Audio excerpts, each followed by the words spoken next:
दोस्तों, जब तक हमारे भीतर अहंकार है तब तक हमारे भीतर का अंधकार नहीं मिट सकता है, और जब तक अंधकार है तब तक दुख से, अशांति से छुटकारा नहीं हो सकता।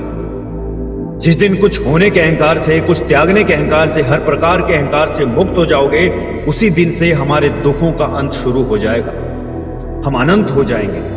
बहुत से लोग दिन रात कोशिश करते हैं कि उन्हें किसी तरह अच्छी नौकरी मिल जाए, खूब सारा पैसा हो, आराम की जिंदगी हो, लेकिन जब उन्हें सब मिल जाता है तो वो इसे ईश्वर की कृपा मानने की बजाय अपनी काबिलियत और धन पर इतराने लगते हैं, जबकि संसार में किसी चीज की कोई कमी नहीं है। अगर आप धन का अभिमान करते हैं तो देखिए, आपसे भी ज्यादा पैसे वाले लोग इस दुनिया में हैं।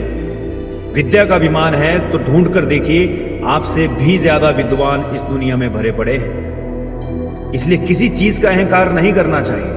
जो लोग अहंकार त्याग देते हैं वही महापुरुष कहलाते हैं। तो आइए दोस्तों, मैं आज इसी विषय पर आपको एक कहानी सुनाता हूं। एक बार भगवान कृष्ण और अर्जुन बात करते करते कहीं जा रहे थे। तभी बातों बातों में भगवान कृष्ण ने कर्ण को इस दुनिया का सबसे बड़ा दानी कह डाला। अब अर्जुन कुछ सोचने लग जाते हैं और कृष्ण से कहते हैं कि कर्ण को दानवीर क्यों कहा जाता है, मुझे क्यों नहीं, जबकि दान मैं भी बहुत ज्यादा करता हूं। यह सुनकर भगवान कृष्ण को अर्जुन में दान का अहंकार महसूस होता दिखा। तब कृष्ण ने पास स्थित दो पहाड़ियों को सोने का बना दिया।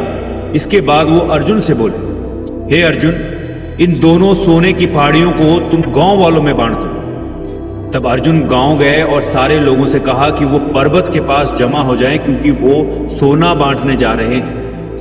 अब ये सुन गांव वालों ने अर्जुन की जय जयकार करना शुरू कर दी और अर्जुन छाती चौड़ी कर पर्वत की तरफ चल दिए और सोना बांटना शुरू कर दिया। जो व्यक्ति जितना सोना मांगता, अर्जुन पहाड़ी में से उतना सोना तोड़कर उसे दे देते।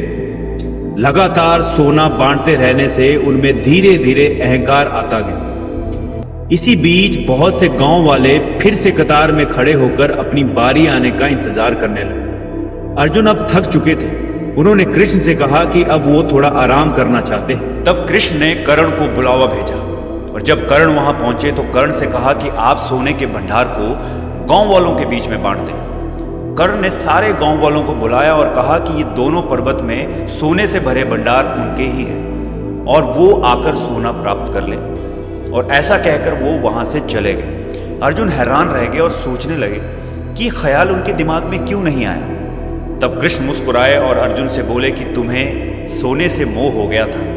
तुम गांव वालों को उतना ही सोना दे रहे थे जितना तुम्हें लगता था कि उन्हें बस इतनी ही जरूरत है। सोने को दान में कितना देना है, इसका आकार तुम तय कर रहे थे। लेकिन कर्ण ने इस तरह से नहीं सोचा और दान देने के बाद कर्ण वहां से दूर चले गए। वो नहीं चाहते थे कि कोई उनकी प्रशंसा करे, ना ही उन्हें इस बात से कोई फर्क पड़ता था कि कोई उनकी जय जयकार करे। इस पर अर्जुन को अपने अहंकारी होने का पता चला और कृष्ण से कहा कि उन्हें आत्मज्ञान हासिल हो चुका है। दान देने के बदले में धन्यवाद या बधाई की उम्मीद करना उपहार नहीं, सौदा कहलाता है। बिना किसी उम्मीद के दान करना चाहिए ताकि ये हमारा सत्कर्म हो, न कि हमारा अहंकार। और मैंने इसकी कामना की जबकि कर्ण ने नहीं की। यही कारण है कि कर्ण सबसे बड़े दानी हैं और वो दानवीर हैं।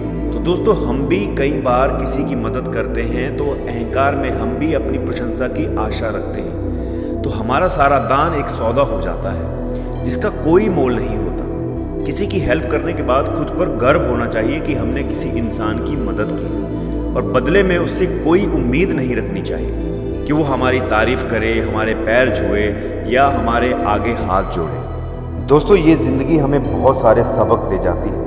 यदि आपके भीतर भी अहंकार का जन्म होता है, यकीन मानिए ये न सिर्फ आपकी बुद्धि, ज्ञान, संपत्ति को समाप्त कर देगा, बल्कि आपको गर्त की ओर धकेल देगा। इसलिए अपने अंदर कभी भी अहंकार को आने मत देना दोस्तों। आज के वीडियो में इतना ही। इस वीडियो को लाइक एंड शेयर करें और हमारे चैनल को सब्सक्राइब करना ना भूलें। धन्यवाद।